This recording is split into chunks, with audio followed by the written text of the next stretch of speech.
بسم الله الرحمن الرحيم. அஸ்ஸலாமு அலைக்கும் வரஹ்மத்துல்லாஹி வபரகாத்துஹு. அல்ஹம்துலில்லாஹ் ஸலாத்து வஸ்ஸலாமு அலா ரசூலில்லாஹ் அம்மா. அன்பிற்குரிய இஸ்லாமிய உறவுகளே, இந்த நவீன ஹதீஸ் மறுப்பாளர்கள் மார்க்கத்தை மனம் போன அடிப்படையில் புரியக்கூடியவர்கள். இவர்கள் சரியான முறையில் குர்ஆன் ஹதீஸை நமக்கு கொண்டு வந்து சேர்த்த அல்லாஹ்வின் தூதர் ஸல்லல்லாஹு அலைஹி வஸல்லம் அவர்களிடம் இருந்து பாடம் பயின்ற சஹாபாக்கள் மூலமாக விளங்க வேண்டும் என்று சொல்லக்கூடிய சலப்புகளை பரவலாக விமர்சனம் செய்யக்கூடிய காட்சியை பார்க்கிறோம். சமீபமா இலங்கையை சார்ந்த சலப்புலமாக்கள் அல் மன்ஹஜு சஹீன்னு சொல்லக்கூடிய ஒரு புத்தகத்தை வெளியிட்டாங்க. அதை எப்படி மார்க்கத்தை அணுக வேண்டும் என்று பேசும் பொழுது அதை குர்ஆன் ஹதீஸு, அதே போல சஹாபாக்கள் விளக்கத்தின் அடிப்படையில் தான் குர்ஆன் ஹதீஸை விளங்க வேண்டும் என்று அவங்க அந்த புத்தகத்துல குறிப்பிட்டிருக்கிறாங்க. இப்ப இதை பத்தி இந்த டிஎன்ஏஜேவை போல அங்க செயல்படக்கூடிய எஸ்எல்இஜேன்னு சொல்லக்கூடிய அந்த அமைப்பை சார்ந்த ஒரு சகோதரர் என்ன பண்றாரு, இதை எடுத்து விமர்சனம் பண்ணக்கூடிய காட்சியை நம்ம பார்த்தோம்.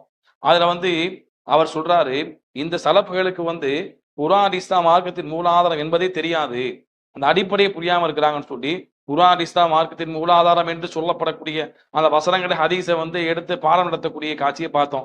அதே போல பாத்தீங்கன்னா சஹாபாக்களை வைத்து தான் விளங்குன்னு சொல்றாங்க, அதற்கு எந்த ஒரு ஆதாரமும் என்ன செய்யற குர்ஆன் ஹதீஸ்ல கிடையாது என்று ஆணித்தரமா அவர் பேசக்கூடிய காட்சியை நம்ம பார்க்கிறோம்.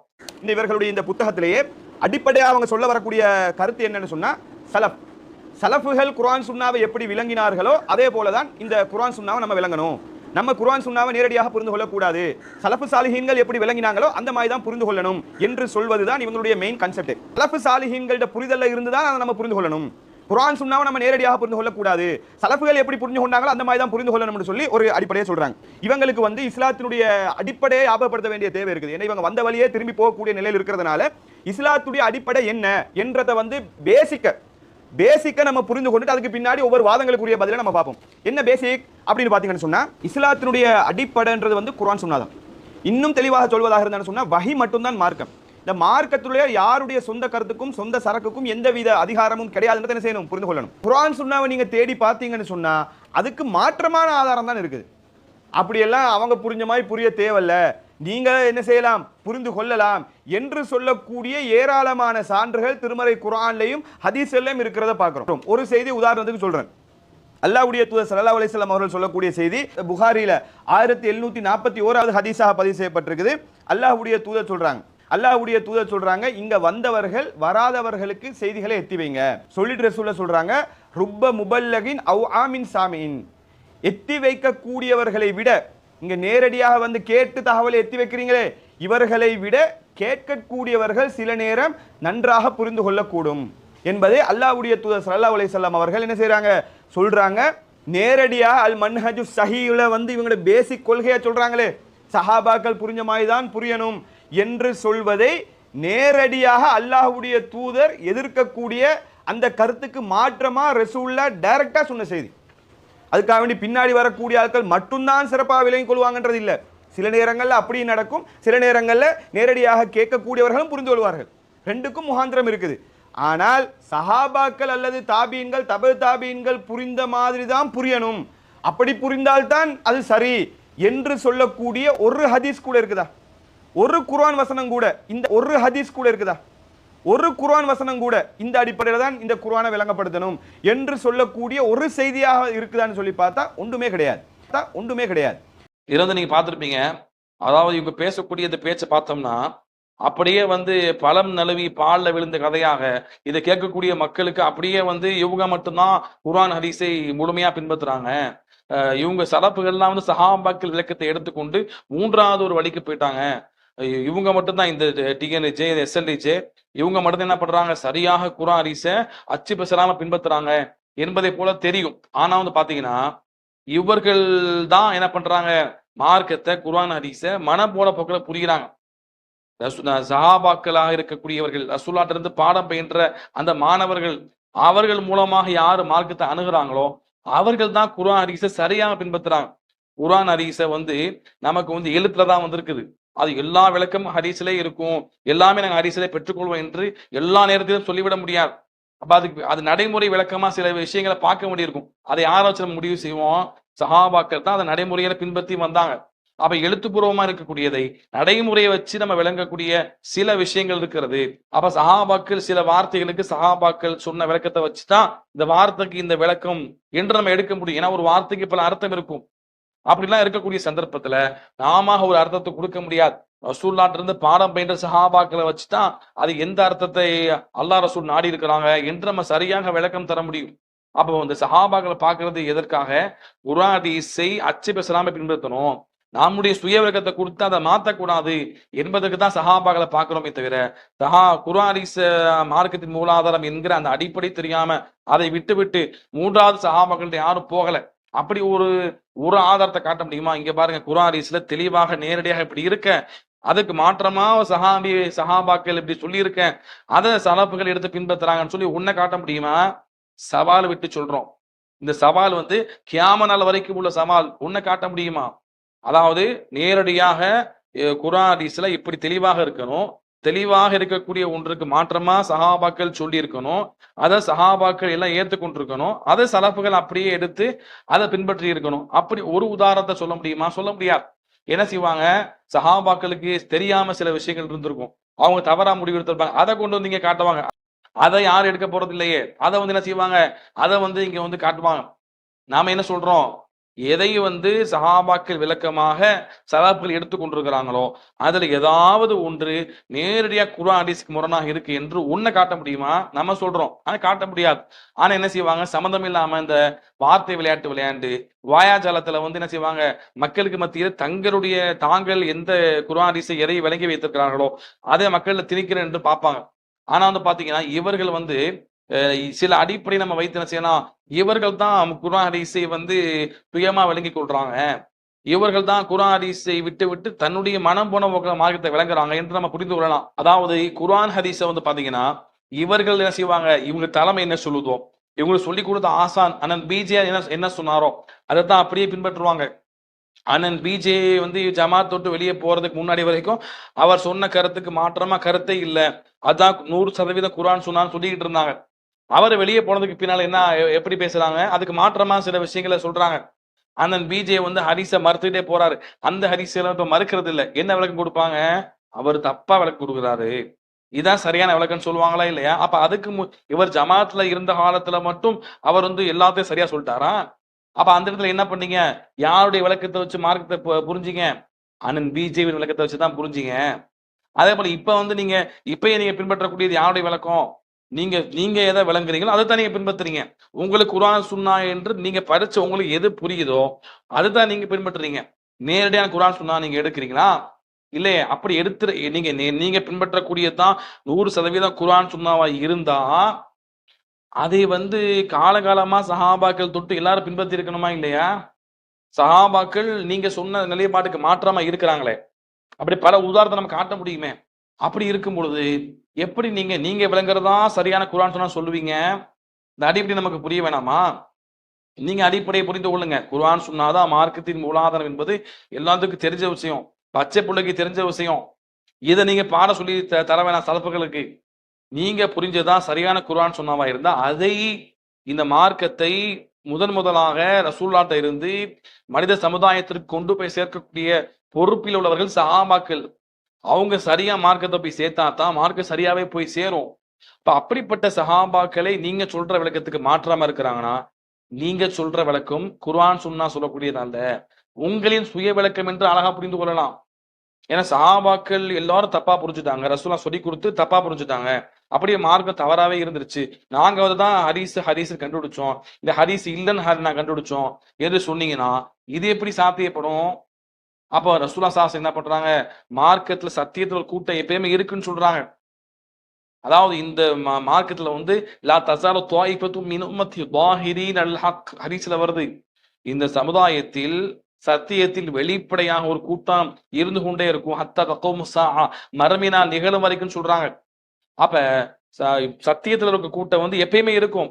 அதுல முதலாவது உள்ளவங்க சஹாபாக்கள். சஹாபாக்கள் சத்தியத்துல இல்ல, ஆனா சத்தியத்துல ஒரு கூட்டம் இருக்குன்னு சொல்ல முடியுமா?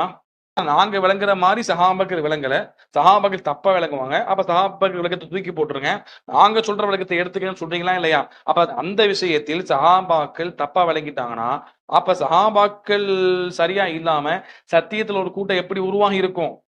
இந்த அடிப்படை நம்ம புரிய வேணாம். நம்ம சஹாபாக்கள் போய் சொன்னாதானங்க மார்க்கமே போய் சேரும். அப்ப அவங்கள அல்லாஹ் சரியா வச்சாதானங்க சத்தியத்துல கூட்டமே வந்து உருவாகும். அப்ப சஹாபாக்கள் எல்லாம் வந்து சேர்ந்து தப்பா சொல்லிடுவாங்க என்று சொல்வது அடிப்படைக்கு மாற்றமானது. அப்படி அல்லாஹ் வைக்க மாட்டான். அப்படி வச்சுட்டான்னு சொன்னா ஒரு பேச்சுக்கு, அப்ப மார்க்கமே பாதுகாக்கப்படாம போயிட்டு அப்படித்தாங்க வரும். எனவே வந்து பாத்தீங்கன்னா, இவர்கள் தவறா விளங்கிக் கொண்டு, இவங்க தன்னுடைய மன இச்சைப்படி விளங்கிக் கொண்டு, அதுதான் சரியான குர்ஆன் சுன்னா என்று இவங்க கற்பனையில வாழ்றாங்க. மத்தவங்க சஹாபாக்கள் விளக்கத்தை எடுத்தோம்னா, இமாம்கள் விளக்கத்தை எடுத்தோம்னா, அதெல்லாம் சுய விளக்கம் சொல்லி தட்டி கழிக்கிறாங்க. ஆனா இவங்க என்ன பண்றாங்க? இவங்க தான் வந்து மார்க்கத்தை மனம் போன போக்குல புரியுறாங்க. இந்த அடிப்படையில் நம்ம புரிந்து கொள்ளணும். அடுத்து வந்து பாத்தீங்கன்னா, இவர் என்ன சொல்றாரு? சஹாபாக்கள் விளக்கப்படி எடுப்பதற்கு எந்த ஆதாரம் கிடையாது, எந்த வசனமும் இல்லை, ஹதீஸும் இல்லைன்னு சொல்றாரு. இது என்னன்னு பாத்தீங்கன்னா, இதுவும் இவர்களுக்கு சொல்லிக் கொடுத்த அந்த ஆசான் அல்லது இவங்க தலைமை, இவங்க யார்கிட்ட கத்துக்கொண்டாங்களோ அவங்க சொல்லிக் கொடுத்ததை அப்படியே கண்மூடி பின்பற்றுறதுதான். நீங்க எடுத்து நீங்க வந்து எந்த ஆதாரத்தையும் பார்ப்பது கிடையாது, அல்லது வந்து அந்த ஆதாரத்தை முறையா உள்வாங்குவது கிடையாது. அல்லாஹ் சொல்றான் குர்ஆன்ல, அதாவது 4ஆம் அத்தியாயத்தினுடைய 115ஆம் வசனம். அல்லாஹ் சொல்றான், ஒமை ஷாக்கிர் ரசூல மின் பஅதி மா தபையன லஹுல் ஹுதா வ யத்தபி கைர சபிலில் முஃமினீன். யார் வந்து தூதருக்கு மாறு செய்து மூமின்கள் சென்ற பாதை அல்லாத, அல்லாஹ் சொல்ற அல் முஃமினூன், அந்த மூமின்கள் சென்ற பாதை அல்லாத வேறு வழியில் செல்வாரோ, நுவல்லிஹி மா தவல்லா வ நுஸ்ரிஹி, அவரை செல்லக்கூடிய வழியில் தவறான வழியில் விட்டு விடுவோம், வ நுஸ்ரிஹி ஜஹன்னம், அவரை நாம் நரகத்தில் புகுத்தி விடுவோம் அல்லாஹ் சொல்றான். அப்ப இங்க என்ன எதை சொல்றான் அல்லாஹ்? மூமின்கள் சென்ற பாதின்னு யார சொல்றான்? வசனம் இறங்கும் போது யார் மூமினா இருந்தா? இவர்கள் மூமின் என்று 100% சொல்வதற்கு தகுதியானவங்க. இதுக்கு என்ன சொல்லுவாங்கன்னா, நாங்களும் மூமின் தான், எல்லாரும் மூமின் தான் அப்படின்னு சொல்லுவாங்க. நாம் மூமின் என்று 100% மூமின் என்று சொல்வதற்கு நம்ம தகுதி இருக்கா? அப்படி சொல்ல முடியுமா? மூமின்னா யாரு? மூமின் என்று சொன்னால் அவர்கள் சுவனவாசிகள். அல்லாஹ் சொல்றான், மூமின் என்று சொல்லக்கூடியவர்கள் வெற்றி பெற்று விட்டார்கள் என்று அல்லாஹ் தெளிவாக வசனத்துல சொல்றான். சூரா மூமினூன் கத் அஃப்லஹல் முஃமினூன் என்று அல்லாஹ் ஆரம்பிக்கிறான். மூமின்கள் வெற்றி பெற்று விட்டாங்கன்னு சொல்லி போட்டு, பரிசுத்தமான உண்மையான மூமின்கள் சுவனவாசி என்று அல்லாஹ் ரப்பல் சொல்லி காட்டுறான். அப்ப வந்து நாங்க 100% மூமின் அப்படின்னா என்ன அர்த்தம்? நாங்க சுவனவாசின்னு சொல்றோம். அப்ப நம்மை நாமே சொல்லிக் கொள்ள முடியுமா? சொல்லிக்கொள்ள முடியாது. அல்லாஹ் யார மூமின் என்று சான்றிதழ் பகன்றானோ அவங்கதான் உண்மையான மூமினா இருக்க முடியும். அல்லாஹ் யாரை பார்த்து மூமின்னு சொல்றான்? சஹாபாக்களை பார்த்து சொல்றான். அப்ப அவங்கதான் உண்மையான மூமினா இருக்க முடியும். நாம மூமினா இருக்கிறோம், ஆதரவிக்கிறோம். ஆனா நாங்க உண்மையான 100% சுவனவாசியா நாங்க இருப்போம் என்று சொல்ல முடியுமா? முடியாது. அல்லாஹ் பொருந்தி கொண்டதா சொன்ன சஹாபாக்களை மட்டும்தான் அப்படி சொல்ல முடியும். அப்ப வந்து பாத்தீங்கன்னா, அல்லாஹ் சஹாபாக்களை தான் அல்லாஹ் சொல்றான், மூமின்கள் சென்ற அந்த பாதை அல்லாத வேறு பழியில் யார் செல்வாரோ. அப்ப என்ன சொல்றான் அல்லாஹ்? தூதருக்கு மாறு செய்து மூமின்கள் சென்ற பாதை அல்லாத வேறு பாதை. அப்ப மூமின்கள் சென்ற பாதையில போனாதான் தூதருக்கு மாறு செய்யாம இருப்பாங்க. யார் மூமின்கள் சென்ற பாதை, அந்த சஹாபாக்கள் சென்ற பாதையை விட்டு விட்டு குர்ஆன் சுன்னாவை மனம் போன போக்குல விளங்கி கொண்டு செல்கிறார்களோ அவர்கள் தூதருக்கு மாறு செய்வாங்க என்றுதான் அல்லாஹ் சொல்றான். என்ன சொல்றான் அல்லாஹ்? தூதருக்கு மாறு செய்து மூமின்கள் சென்ற பாதை அல்லாத வேறு பாதையில் செல்கிறவர். அப்ப மூமின்கள் சென்ற பாதை அல்லாத வேறு வழியில் செல்கிறவர் தூதருக்கு மாறு செய்து விட்டார், குர்ஆன் சுன்னாவை முறையா வழங்காம மனம் போன போக்குல விளங்கி விட்டாங்க என்றுதான் அல்லாஹ் ரப்பல் ஆலமீன் தெளிவாக பதிவு செய்யறான். அப்ப இந்த வசனம் எதை சொல்லுது? அந்த மூமின்னா யாரு? சஹாபாக்கள் தான். சஹாபாக்கள் வழியில தான் மார்க்கத்தை அணுக வேண்டும், மன போன அடிப்படையில் மார்க்கத்தை விளங்கக்கூடாது என்று தெளிவாக இந்த வசனம் சொல்லுதா இல்லையா? அதே போல வந்து பாத்தீங்கன்னா, நபி ஸல்லல்லாஹு தெளிவாக சொல்றாங்க ஹதீஸ்ல, திருமதியில ஹதீஸ் வந்திருக்குது, அதே போல வந்து தபரால ஹதீஸ் வந்திருக்குது, ஹாக்கிம்ல ஹதீஸ் வந்திருக்குது. பரவலா தெரிந்த செய்தி ரசூலுல்லாஹ் சொல்றாங்க, சதப்தரிக உம்மத்தி அலா ஸலாசி வ ஸபஈன மில்லா, அதாவது யூத நசராக்கள் வந்து 72 கூட்டமா பிரிந்தாங்க, என்னுடைய உம்மத்து வந்து 73 கூட்டமா பிரியும்னு சொல்றாங்க. அப்ப சஹாபாக்கள் ரசூலுல்லாஹ் சொல்றாங்க, குல்லுஹும் ஃபின்னார் இல்லா மில்லா வாஹிதா, எல்லா கூட்டம் நரகத்துக்கு போகும், ஒரு கூட்டத்தை தவிரங்கறாங்க.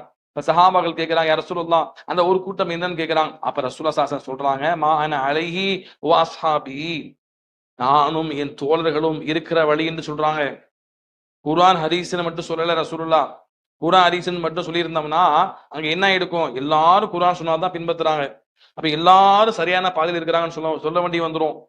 எல்லா வழிகட்ட கூட்டமும் இதுவரைக்கும் இஸ்லாத்தின் பேரால் யாரை வழிகட்டாங்களோ எல்லா கூட்டமும் குர்ஆன் ஹதீஸை தான் பின்பற்றினாங்க. அப்ப குர்ஆன் ஹதீஸ் மட்டும் சொன்னா இந்த இடத்துல வந்து பொருத்தமா இருக்காது. அசத்திய கொள்கையை விட்டும் சத்திய கொள்கையை பிரித்து காட்ட வேண்டும். அதை ரசூலுல்லாஹ் தெளிவா சொல்றாங்க. நானும் என் தோழர்களும். அப்ப சஹாபாக்கள் வழியில நீங்க போங்க. அதுதான் வந்து இந்த என்னுடைய சமுதாயத்துல பல்வேறு கூட்டங்கள் பிரிவுகள் குர்ஆன் சுன்னான்ற பேர்ல வந்தாலும் அவற்றை விட்டும் அந்த அசத்திய பாதையை விட்டும் சத்தியத்தை தெளிவாக்கக்கூடியது என்ன? சஹாபாக்கள் வழியில பயணிப்பது. ரசூலுல்லாஹ் தெளிவா சொல்றாங்களா இல்லையா? இங்கேயே சஹாபாக்கள் ரசூலுல்லாஹ் சொன்னாங்க. இது வந்து பாத்தீங்கன்னா இது வந்து சஹாபாக்கள் குர்ஆன் சுன்னா தான் எடுத்தாங்க. சஹாபாக்கள் குர்ஆன் சுன்னா விட்டுட்டு வேற ஒண்ணுக்கு போகல. அதைத்தான் ரசூலுல்லாஹ் சொல்றாங்க. அவங்கள மாதிரி நீ குர்ஆன் சுன்னா பின்பற்றுங்கன்னு சொல்றாங்க என்று விளக்கம் சொல்லுவாங்க. இப்ப நீங்களே சொல்லதானே செய்றீங்க. சஹாபாக்கள் குர்ஆன் சுன்னா தான் பின்பற்றினாங்க சொல்லதானே செய்றீங்க. அதைத்தான் நாங்களும் சொல்றோம். சஹாபாக்கள் குர்ஆன் சுன்னா தான் பின்பற்றினாங்க. அதை விட்டு சுய விளக்கம் கொடுக்கிற ரசூலுல்லாஹ் சொல்லாத ஒரு விளக்கத்தை சஹாபாக்கள் எல்லாரும் சேர்ந்து செஞ்சுட்டாங்க என்ற ஒரு புதுமையான விஷயத்தை நீங்க தான் சொல்றீங்க. அப்படி சஹாபாக்கள் மீது அவதூறு திணிக்கிறீங்க. நீங்க தவறா வழங்கிக் கொண்டு உங்களுடைய அந்த தவறான அந்த சுய விளக்கத்தை சரி கட்டுவதற்காக சஹாபாக்கள்லாம் சுயமா வழங்கிட்டாங்க, தவறா வழங்கிட்டாங்க என்று நீங்க என்ன பண்றீங்க? சஹாபாக்கள் மீது அவதூற பரப்புறீங்க. ஆனா இந்த இடத்துல வந்து பாத்தீங்கன்னா இதுக்கு விளக்கம் சொல்லும் பொழுது சஹாபாக்கள் சொல்ல ஏன் சொன்னாங்கன்னா அவங்க தான் சரியா குர்ஆன் சுன்னாவை பின்பற்றுறாங்க. அது மாதிரி நம்மளும் பின்பற்றணும். குர்ஆன் சுன்னா மார்க்கத்தின் மூல ஆதாரம். அவங்க அதைத்தான் பின்பற்றி போனாங்க என்று அங்க மட்டும் என்ன செய்வாங்க? சஹாபாக்கள் குர்ஆன் சுன்னாவை தான் பின்பற்றினாங்கன்னு அங்க மட்டும் சொல்லுவாங்க. அப்ப வந்து பாத்தீங்கன்னா அப்ப சஹாபாக்கள் ரசூலுல்லாஹ் இணைச்சு சொல்றாங்க. குர்ஆன் சுன்னான்ற வார்த்தையை ரசூலுல்லாஹ் ஸல்லல்லாஹு அலைஹி ஏன் சொல்றேன்னா குர்ஆன் சுன்னா மார்க்கத்தின் மூலாதாரம் என்பது எல்லாருக்கும் தெரிஞ்ச விஷயம் தான். எல்லாரும் அதை வச்சுதான் என்ன பண்ணுவாங்க? துய கருத்தை சொல்ல போறாங்க. எல்லா வழிகிட்ட கூட்டமும் குர்ஆன் சுன்னா வச்சுதான் என்ன செய்வாங்க? வழிகிட்ட சிந்தனையை உள்ள புகுத்துவாங்க, துய விளக்கத்தை உள்ள திணிப்பாங்க. அப்ப அந்த குர்ஆன் சுன்னா வச்சு எல்லாரும் தவறான கருத்தை சொல்லும் பொழுது வெறும் குர்ஆன் சுன்னா மட்டும் சொன்னோம்னா சத்தியத்தை சரியா பிரிச்சு சொல்ல முடியாது. அப்ப ரசூலுல்லாஹ் ஸல்லல்லாஹு அலைஹி என்ன பண்றாங்க? சத்தியத்தை பிரித்து சொல்லக்கூடிய அளவுகோலாக நபி ஸல்லல்லாஹு அலைஹி வஸல்லம் அவர்கள் சஹாபாக்களை சொல்றாங்க. அப்படின்னா அப்ப சஹாபாக்கள் வழியில போனாதான் குர்ஆன் சுன்னாவை சரியா பின்பற்ற முடியும் என்பதற்கு தெளிவான ஆதாரமா இல்ல இது. அப்ப சஹாபாக்கள் ரசூலுல்லாஹ் ஸல்லல்லாஹு அலைஹி சொல்ல வேண்டிய அவசியம் என்ன? அப்ப வந்து பாத்தீங்கன்னா இந்த இடத்தில் ரசூலுல்லாஹ் ஸல்லல்லாஹு அலைஹி அவர்கள் சஹாபாக்கள் சரியாக குர்ஆன் சுன்னா பின்பற்றினாங்க என்று அவங்க சிறப்பை சொல்வதற்கு சொல்லல. மாறாக இந்த இடத்தில் அசத்திய கொள்கைகளை விட்டும் குர்ஆன் சுன்னாவை வைத்துத்தான் என் சமுதாயத்துல பல பிரிவு உருவாகும். அந்த பிரிவுகள்ல எது சத்திய கொள்கை என்று சத்திய கொள்கையை ரசூலுல்லாஹ் வந்து சொல்லி காட்டுவதற்காகத்தான் இந்த இடத்தில் சஹாபாக்கள் சொன்னாங்க. அப்ப சஹாபாக் வழியில போனாதான் சுவர்க்கத்துக்கு போகக்கூடிய ஒரு கூட்டத்துல வர முடியும். நாம மனம் போன குர்ஆன் சுன்னா விளங்குறது வந்து நம்முடைய மன இச்சையை மார்க்கமாக சொல்லி வழிகட்டு போகக்கூடிய ஒரு பாதையாக இருக்கிறது. இதை ரசூலுல்லாஹ் ஸல்லல்லாஹு அலைஹி தெளிவாக நமக்கு சொல்றாங்க. எனவே வந்து இவ்வளவு ஆதாரம் இருக்கு, வசனம் தெளிவா சொல்லி இருக்கு, ஹதீஸ் சொல்லி இருக்கு. அப்ப வந்து என்ன சொல்றாங்க? குர்ஆன் ஹதீஸ்லயே சஹாபாக்களை பின்பற்றுறது ஆதாரம் இல்லைன்னு சொல்றாங்கன்னா அப்ப இவங்க குர்ஆன் ஹதீஸை முறையா விளங்கலன்னு அர்த்தம். அடுத்து வந்து பாத்தீங்கன்னா இவர் சொல்றாரு சஹாபாக்களுக்கு விளக்கத்தை எடுக்க கூடாது என்பதற்கு தான் ஆதாரம் இருக்கு என்று சொல்லி ஒரு ஆதாரத்தை சொல்றார். அதை மெயினா அவங்க சொல்லக்கூடிய ஆதாரம் என்னன்னு சொன்னோம்னா வந்து நபி ஸல்லல்லாஹு என்ன பண்ணாங்க? கடைசி இறுதி பேருரையில வந்து ஒரு வார்த்தையை சொல்லுவாங்க. என்னிடம் இருந்து ஒரு ஹதீஸை கேட்டு அதை வந்து மனனம் செய்து பிறருக்கு சொல்வாரோ அவருக்கு அல்லாஹ் அருள் செய்வானாக என்று சொல்லிவிட்டு ரசூலுல்லாஹ் சொல்றாங்க. பொருப்ப முபல்லகின் அவ்ஆமின் சாபின், அதாவது யார் வந்து எடுத்துக்கொண்டு போய் சொல்வாரோ அந்த எடுத்துக்கொண்டு போய் சொல்பவரை விட யாருக்கு எடுத்து சொல்லப்பட்டதோ அவர் நன்கு விளங்கிக் கொள்வார் என்று என்ன செய்யறாங்க? இந்த ஹதீஸை சொல்லி அப்ப பாத்தீங்கன்னா கொண்டு வந்து சேர்த்தவங்க யாரு? நம்மள்ட்ட சஹாபாக்கள். சேர்க்கப்பட்டவங்க யாரு? நாம. அப்ப சஹாபாக்களை விட நாங்க தான் நன்கு விளங்குவோம்னு சொல்லி இந்த ஹதீஸ் சொல்லக்கூடிய கருத்தையை அப்படியே தலைகீழா திருப்பி விட்டு சஹாபாக்களை விட நாங்க தான் நன்கு விளங்குவோம் அப்படின்னு சொல்லி சொல்றாங்கன்னா எவ்வளவு பெரிய ஒரு பித்தலாட்டம்! ரசூலுல்லாஹ் கூட இருந்து மார்க்கத்தை கற்றுக்கொண்ட சஹாபாக்களை விட நாங்க தான் இப்போ உட்கார்ந்துக்கிட்டு நாங்க ஹதீஸ டெக்ஸ்ட்ல படிக்கிறோம், வெறும் வாசகத்தை மட்டும் படிக்கிறோம், படிச்சு போட்டு நாங்க விளங்குற மாதிரி விளங்குவோம். ஆனா அதுதான் சரியானது. நான் சஹாபாக்களோட நாங்க சரியா விளங்கி கொண்டுன்னு சொன்னோம்னா இது எப்படி சாத்தியப்படும்? அப்ப நபி ஸல்லல்லாஹு அலைஹி எதை சொல்றாங்க இந்த இடத்துல அப்படின்னு பார்த்தோம்னா அந்த ஹதீஸ்ல தெளிவா வார்த்தை இருக்கிறது. அந்த வார்த்தைக்கு நேரடியான பொருள் என்ன அப்படின்னு நம்ம பார்க்கும் பொழுது அழகா நம்ம புரிந்து கொள்ளலாம். அதே போல இந்த அவ்ஆன வார்த்தையை வந்து நன்கு விளங்கிக் கொள்வார்னு அர்த்தம் சொல்றாங்க. இதே போல மற்ற ஹதீஸ்ல எந்த வாசகம் பயன்படுத்தப்பட்டிருக்கு அது எதையுமே பார்க்கறது இல்ல. இவங்களுக்கு எதை சொல்லி கொடுத்தாங்களோ அவங்களுடைய ஆசான் அதை தான் அப்படியே பின்பற்றுறாங்க. இதுலயும் என்ன பண்றாங்க, தக்லீத் தான் பண்றாங்க. அப்ப வந்து பாத்தீங்கன்னா நபி ஸல்லல்லாஹு எந்த அடிப்படையில சொல்றாங்கன்னா, இதுல வந்து பாருங்க இப்ப ருப்ப முபல்லகின்றாங்க, சில சமயம் சொல்றாங்க, எல்லா நேரத்திலும் இல்ல, சில சமயம் தான் சொல்றாங்க. அடுத்து வந்து பாருங்க அவ் ஆமின் சாமின், யார் வந்து சுப்பமும் பல்லகின், யார் எடுத்து சொல்வாரோ அவரை விட எடுத்து சொல்லப்பட்டவர், யாருக்கு செய்தி சொல்லப்படுமோ அவர் வந்து அவ் ஆமின் சாமின், யார் ரசூலாட்ட இருந்து கேட்டு வந்து சொன்னார், எடுத்து சொன்னாரோ அவரை விட நன்கு பேணி பாதுகாப்பார் ரசூலா சொல்றாங்க. அவ் ஆன வார்த்தையை சொல்றாங்க. இந்த அவ் ஆன வார்த்தை வந்து பாத்தீங்கன்னா வந்து ஒன்றை மனப்பாடம் செய்து பாதுகாப்பதற்கு தான் சொல்லப்படும். அப்ப யாரு இப்ப எடுத்து சொன்னாங்களோ அதுக்கு பிறகு அந்த எடுத்து சொல்லப்பட்டவங்க அதை முறையாக என்ன செய்வாங்க, மனப்பாடம் செஞ்சு அதை பாதுகாப்பாங்க. பின்னால ஹதீஸ் தெளிவாக பாதுகாக்கப்படும். பின்னால வந்த இமாம்கள் தான் சஹாபாக்களை விட அதிகமா ஹதீஸ்கள் தெரிய வந்தது. நிறைய மனப்பாடம் பண்ணாங்க, லட்சக்கணக்கான ஹதீஸை மனப்பாடம் பண்ணாங்க, லட்சக்கணக்கான ஹதீஸ்களை அறிவிப்பால வரிசையோட மனப்பாடம் பண்ணாங்க. அதைத்தான் இந்த ஹதீஸ் சொல்லுது. இன்னும் பாத்தீங்கன்னா தெளிவா நம்ம பார்க்கலாம். இந்த ஹதீஸை போல இன்னொரு ஹதீஸ் வருகிறது, அதுல வந்து மனப்பாடம் செய்தல்ங்கிற வார்த்தை தெளிவா வந்து இடம்பெற்றிருக்கு. நீங்க பாருங்க ரசூலுல்லாஹ் சொல்றாங்க பாருங்க, அதாவது திருமதியில வந்திருக்குது 2657, இப்னு மாஜா 190வது செய்தி, அகமதுல முஸ்னத் அகமதுல வந்து 4157. ரசூலுல்லாஹ் ஸல்லல்லாஹு அலைஹி சொல்றாங்க ஃபருப்ப முபல்லகின் அஹ்ஃபது மின் சாமின், அவ் ஆமின் சாமின் சொன்ன இடத்துல அஹ்ஃபது மின் சாமின் சொல்றாங்க. யார் வந்து எடுத்து சொல்வாரோ அவரை விட எடுத்து சொல்லப்பட்டவர், கேட்டு சொல்பவரை விட யாருக்கு செய்தி சொல்லப்பட்டதோ அவர் அஹ்ஃபது மிக அதிகமாக என்ன செய்வாரு, மனப்பாடம் செய்து பாதுகாப்பார் என்று சொல்றாங்க. மனப்பாடம் செய்து இந்த வார்த்தையை சொல்றாங்க. அப்ப சொல்லப்பட்ட பின்னால சொல்லப்பட்ட அந்த நபர்கள் தான், யாருக்கு எடுத்து சொல்லப்பட்டதோ அவர்கள் தான் மனப்பாடம் செஞ்சு பாதுகாப்பாங்க. பின்னால் ஹதீஸ் மனப்பாடம் செய்யப்பட்டு மனசுல மனப்பாடம் செஞ்சு ஹதீஸ் பாதுகாக்கப்படும் என்ற ரசூலுல்லாஹ் என்ன பண்றாங்க, இது தெளிவாக சொல்றாங்க. அப்போ வந்து பாத்தீங்கன்னா பின்னால வந்த இமாம்கள் என்ன பண்ணாங்க, பரவலாக ஹதீஸை மனப்பாடம் செஞ்சு சமுதாயத்துக்கு கொண்டு வந்து சேர்த்தாங்க. அதைத்தான் அந்த நபி ஸல்லல்லாஹு சொல்றாங்க என்று தெளிவா நம்ம புரிந்து கொள்ளலாம். அப்ப இவங்களை போல என்ன செய்யறது, நாங்க தான் சஹாபாக்களை போல அதிகமா விளங்குவோம், அதுக்கு தான் இந்த ஹதீஸ் ஆதாரம் சொன்னாங்கன்னா இது எப்படி இது வந்து சாத்தியப்படும்? சஹாபாக்கள் ரசூலுல்லாஹ் கூட இருந்து கல்வி பயின்றவங்க, அவங்களை விட நாங்க விளங்குவோம்னா அது எப்படி சாத்தியம்?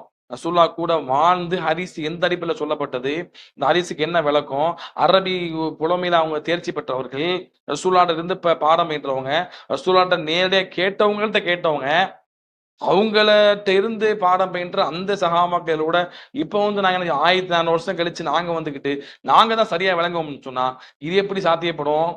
அப்ப வந்து இது வந்து மக்களை மடைமாற்றக்கூடிய ஒன்று. வார்த்தை ஜாலத்துல என்ன பண்றாங்க, மக்களை மடைமாற்றுறாங்க. எனவே வந்து பாத்தீங்கன்னா நபி ஸல்லல்லாஹு தெளிவா சொல்லிட்டாங்க.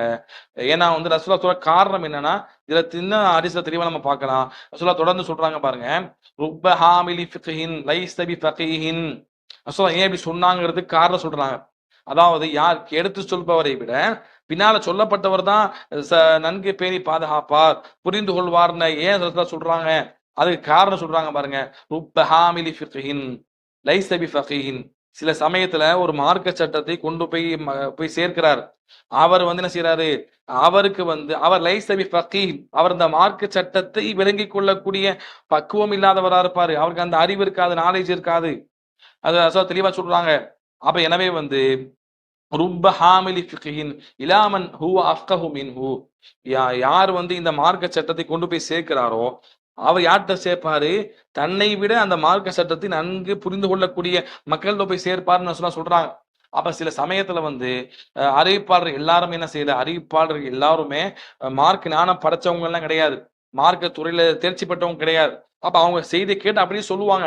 அப்ப செய்தி யாருக்கு போய் சேருமோ அந்த இமாம்கள், பின்னால வந்து சஹாபாக்கள் இமாம்கள், அவங்களுக்கு தான் வந்து சரியான அந்த நாலேஜ் இருக்கும், மார்க்கத்தை படிச்சிருப்பாங்க, பல துறைகளை வந்து அவங்க வந்து பாண்டித்துவம் பெற்றிருப்பாங்க.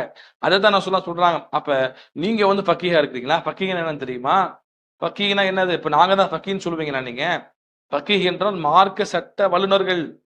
ஃபக்கீஹுக்கான அடிப்படை விதிகள் என்ன, எந்தெந்த அடிப்படையில இருந்தா ஃபக்கீஹ்னு சொல்லுவாங்க? குர்ஆன் வசனங்களை மனப்பாடம் செஞ்சிருக்கணும், குறிப்பிட்ட ஹதீஸ்ல மனப்பாடம் பண்ணியிருக்கணும், பின்னணி காரணங்கள் தெரியணும், அரபி மொழி நாலேஜ் வேணும், ஆய்வு செய்வதற்குரிய எல்லா தகுதி இருந்தா தான் ஃபக்கீஹ்னு சொல்ல முடியும். அப்ப நாங்க எல்லாரும் ஃபக்கீஹ், சஹாபாக்கள் ஃபக்கீஹ் இல்ல, நாங்க எல்லாரும் மார்க்க ஆய்வாளர்கள், சஹாபாக்கள் மார்க்க ஆய்வாளர்கள் கிடையாது. நாங்க தான் அவங்களோட நன்கு விளங்குவோம். இமாம்கள்லாம் வந்து பெரிய மார்க் ஆய்வாளர் கிடையாது, நாங்க தான் மார்க் ஆய்வாளர். பாத்தீங்கன்னா ரசூலா சொல்லிட்டாங்கன்னு சொல்லி இந்த ஹதீஸ இவங்க தங்களை மார்க்க மேதை என்று காட்டுவதற்கு சொல்றாங்கன்னா எவ்வளவு பெரிய ஒரு மடமைவாதம், ஆச்சரியமா இருக்குது. இப்ப இதே மக்கள் நம்புறாங்கன்னா அப்ப மக்களுக்கு என்ன செய்யல, இது மாதிரி யதார்த்தம் புரியல, அடிப்படை புரியல நம்ம புரிந்து வரணும். அப்ப சஹாபாக்கள்கிட்ட இருந்து ரசூலாட்ட இருந்து பாடம் பயின்ற சஹாபாக்கள், அவங்கள்ட்ட இருந்து நேரடியாக பாடம் பயின்ற இமாம்கள், இவங்களுக்கு தான் மார்க்கம் நிறைய படிச்சவர்கள், ஹதீஸை மனப்பாடம் செஞ்சவங்க, அவங்களுக்கு தான் அதிகமா விளங்கும். எனவே இமாம்களை விட சஹாபாக்களை விட நாங்கள் நன்கு விளங்கும் சொல்றது அடிப்படையற்றது என்பதை புரிந்து கொள்ள வேண்டும். எனவே அந்த அடிப்படையில் பயணிக்கும் பொழுது மட்டும்தான் நாம் என்ன செய்ய முடியும், சரியா குர்ஆன் சுன்னா விளங்க முடியும். இல்லை என்று சொன்னா நாம வந்து நம்முடைய மனோ இச்சைக்கு ஏற்ப மார்க்கத்தை விளக்கம் கொடுத்து, குர்ஆன் சுன்னாவுக்கு விளக்கம் கொடுத்து, தேவையில்லாம வந்து அல்லாஹ்வுடைய வகையில் விளையாடக்கூடிய ஒரு பாரதூரமான ஒரு காரியமாக மாறிவிடும். அல்லாஹ் ரப்பல் ஆலமீன் மார்க்கத்தை முறையாக எப்படி சத்தியத்தில் உள்ள கூட்டம் எப்படி காலங்காலமா பின்பற்றி கொடுத்தாங்களோ அதே அடிப்படையில் அச்சு பேசலாமல் அப்படியே குர்ஆன் சுன்னாவை முறையாக பின்பற்றக்கூடிய நல்ல மக்களாக மாறுவதற்கு அல்லாஹ் ரப்பல் ஆலமீன் அருள் செய்வானாக. அஸ்ஸலாமு அலைக்கும் வரஹ்மத்துல்லாஹி வபரகாத்துஹு.